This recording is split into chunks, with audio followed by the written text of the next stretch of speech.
আল্লাহর নবী বলেন, মান আহাব্বা লিল্লাহি ওয়া আবগাদা লিল্লাহি ওয়া আতা লিল্লাহি ওয়া মানাআ লিল্লাহি ফাকাদ ইসতাকমালাল ঈমান।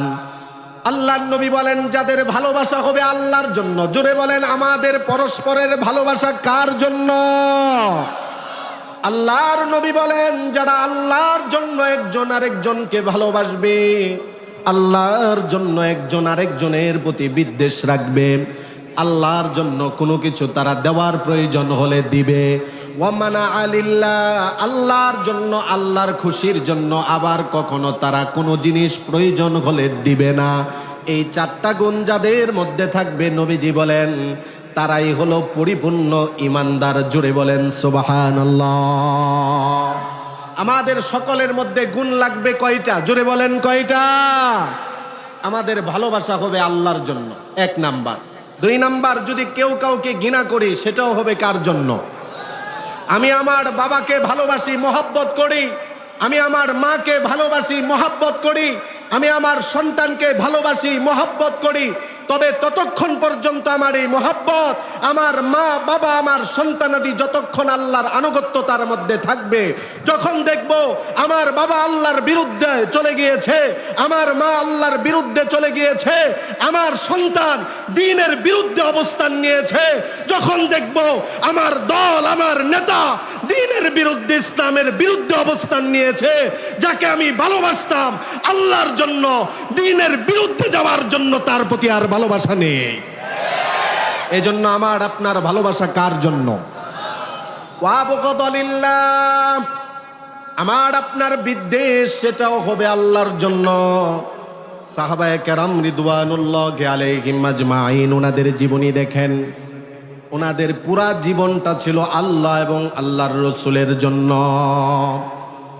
আল্লাহর সন্তুষ্টির জন্য, আল্লাহর রসুলের সন্তুষ্টির জন্য নিজের জীবনকে দিয়ে দিতে ওনারা কোনো পরোয়া করতেন না।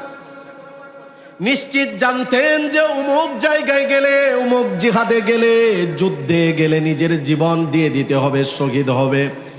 তারপরেও তিনারা নিজের জীবনের পরোয়া করেননি, কেননা তাদের অন্তরে ছিল, জুড়ে বলেন কার ভালোবাসা? গজওয়ায়ে মুতার যুদ্ধের ঘটনা আমি পুরাপুরি বলতে যাব না, শুধু স্মরণ করিয়ে দেই। আল্লাহর নবী রাহমাতুল লিল আলামিন সাহাবায়ে কেরামকে বললেন, আগামীকাল তোমাদেরকে এমন এক যুদ্ধে পাঠানো হবে, যেই যুদ্ধের প্রথম প্রধান সেনাপতি হবে আমার পালক পুত্র যায়েদ বিন হারিস।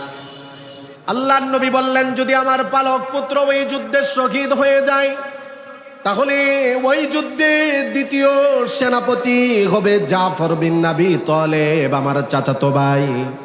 যদি সেও শহীদ হয়ে যায়, আল্লাহর নবী তৃতীয় সেনাপতি ঘোষণা করেছেন যে তিনিও হবেন তৃতীয় সেনাপতি। 3 জন জিনাদের নাম আল্লাহর নবী ঘোষণা করেছেন। আল্লাহর নবী রাহমাতুল লিল আলামিন যাদের নাম ঘোষণা করেছেন, ওনারা সামনেই ছিলেন। একটা যুদ্ধের মধ্যে সেনাপতি একজন থেকে, একই যুদ্ধে 3 জন সেনাপতির কথা আল্লাহর নবী বলেছেন। এর দ্বারা উপস্থিত যারা ছিলেন সবাই বুঝতে পেরেছেন, এই যুদ্ধে যারা যাবে, এই 3 জন সেনাপতি কেউ আর ফেরত আসবে না। সবাইকে শহীদ হিসাবে যিনি কবুল করে নেবেন, জুড়ে বলেন তিনি কে? উপস্থিত শ্রোতারাও বুঝতে পেরেছেন যে ওনারা শহীদ হবেন, এবং যাদের নাম ঘোষণা করা হয়েছে ওনারাও বুঝতে পেরেছেন যে ওনারা শহীদ হবেন। তারপরেও নিজের জীবনকে দিয়ে দিতে ওনারা কোনো পরোয়া করেননি, জিহাদে অংশগ্রহণ করে দ্বীনের জন্য, ইসলামের জন্য শহীদ হয়েছে। ও মুসলমান, আমার আপনার আমাদের সকলের জীবনের একমাত্র মালিক কে? আল্লাহর কোরআন প্রমাণ করে আল্লাহ বলেন, কুল ইন্না সলাতি ওয়া নুসুকি ওয়া মাহইয়ায়া ওয়া মামাতি লিল্লাহি রাব্বিল আলামিন।